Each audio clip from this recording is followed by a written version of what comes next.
today I want to show you how to create a thumbnail for your YouTube videos.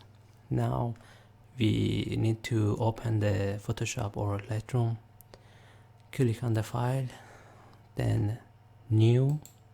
Okay, for this part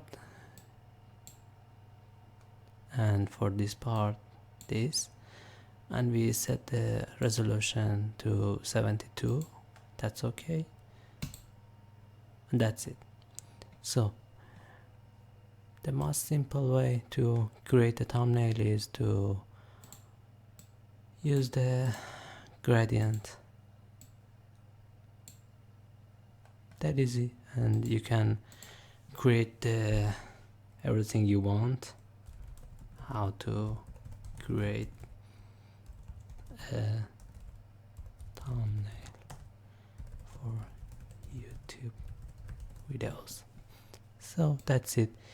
And if you want, you can download some graphic designs and put it on your designs.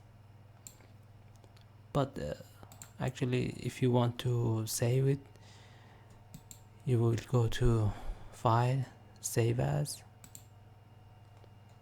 Save on my computer, or Save to Cloud Documents, and you can choose it to have a default setting.